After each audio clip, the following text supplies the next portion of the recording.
Hello everyone, welcome back to my channel. This topic is pulmonary tuberculosis, which is again from medical surgical nursing and respiratory system disorders. Pulmonary tuberculosis is also called as Koch's disease. Let's get started with the video. Pulmonary tuberculosis is a contagious disease which is caused by a bacteria called as Mycobacterium tuberculosis and characterized by consistent fever and phlegm. So this is a airborne transmitted disease caused by Mycobacterium tuberculosis and characterized by continuous, consistent fever and phlegm. That is production of mucus. It is a short description about epidemic of tuberculosis, which was widely spread in a time during 18th and 19th centuries. But after that, antibiotics like isoniazid, streptomycin were discovered, due to which the epidemic of TB was controlled. After that also, they started vaccinating people. Starting from children, they vaccinated every age group so that the body can be immunized against tuberculosis. And then, TB still remains top 10 causes of death worldwide according to WHO. It has an estimated 95% of diagnosis. That means there is 95% of TB diagnosis as well as TB related deaths occur even in developing countries. This is a diagram characterizing fibrosis which is caused by pulmonary TB in the lungs. There is a term called as latent TB. Latent is a word which means in between. So latent TB means the patients which are carrier of mycobacterium, but there is no sign and symptoms in the body due to their strong immune system. Yes, they have mycobacterium inside their body, but their body has not suffered from any sign and symptoms because of their strong immunity. Etiology is Mycobacterium tuberculosis. People having a lower immunity due to anything, due to disease like HIV, due to pregnancy, due to anything, if people have lower immunity, they are prone to this infection. Also, if people take chronic steroids for anything, then there are chances that they will also suffer from TB more. It is not that intake of chronic steroids or having a low immunity directly goes to TB, but their body becomes susceptible to infection like TB.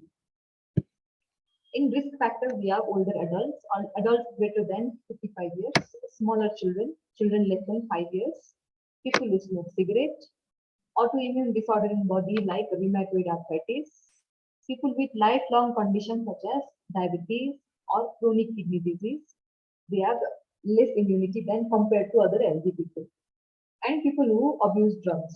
They also might have, in a certain point, they will be having less immunity than the people who are healthy or normal, who do not abuse drugs. So these all are the risk factors. Mode of transmission is airborne, that can be through coughing, sneezing, laughing. Incubation period of pulmonary TB can be 3 to 9 weeks, depends on the immunity of the patient. Pathophysiology, this is the most important part to understand in pulmonary TB. First of all, body is exposed to risk factor if the body has low immunity. And then microorganisms enter the airway because the route is airborne. Now the bacteria is transmitted to the lower lobes of the airway. They collect together and form a space called as Bohn's focus. This Bohn's focus develops itself into an even more greater area known as Bohn's complex. Inside this cone, what we can find is Mycobacterium TB. How it becomes focus, complex term focus, due to multiplication of bacteria. First of all, there is a small lesion, primary lesion. That primary lesion develops into a secondary lesion. Primary lesion was called as Bohn's focus. Secondary lesion, developed lesion, is called as Bohn's complex. Now this Bohn's complex also involves lymph node, WBC, or immunity cells along with it.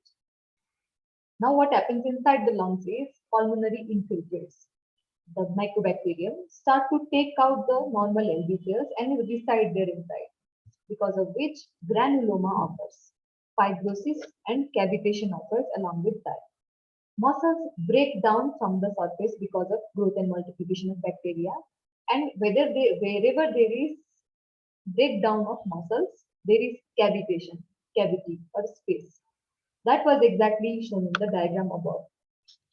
Now, sign and symptoms start in the body. Sign and symptoms like consistent fever, uncontrolled fever, and weight loss. Weight loss can be greater than 5% of the normal body weight. This is the pathophysiology.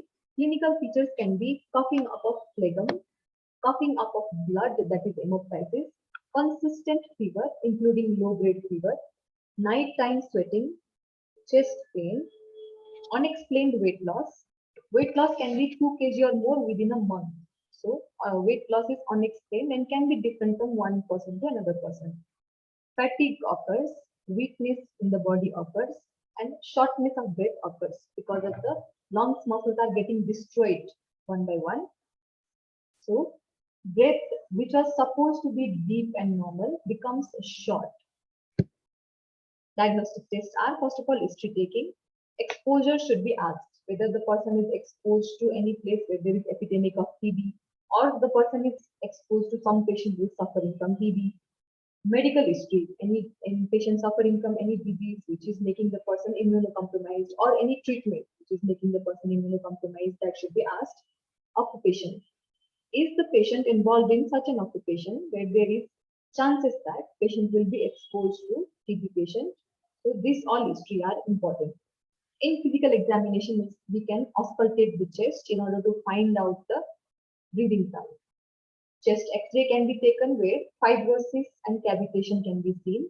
Mantox test can be done.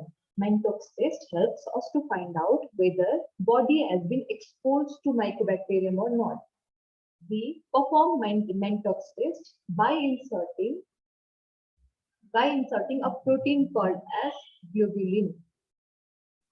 The protein is inserted in our body intradermally in the arm, either right or left.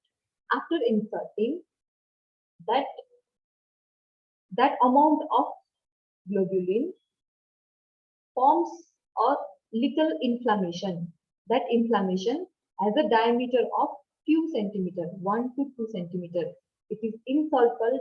Patient is asked not to put any water, nothing there, and return after 48 to 72 hours. After returning, the same inflamed surface is checked. If the diameter of the inflammation increases to 5 centimeter, then body is exposed to mycobacterium. But if the diameter of the inflammation remains same, then body is not exposed to mycobacterium.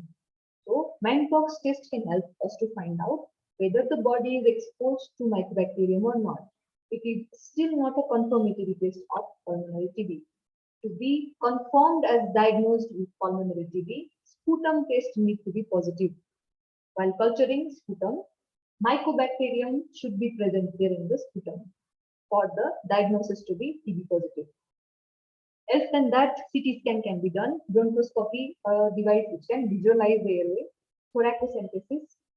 If there is anything on the surface of the chest, covering of the lungs, that can be brought out, and cultural and sensitivity test can be done. Or lung biopsy can be done through bronchoscopy itself. We can obtain a small sample of tissue of the lungs and perform biopsy.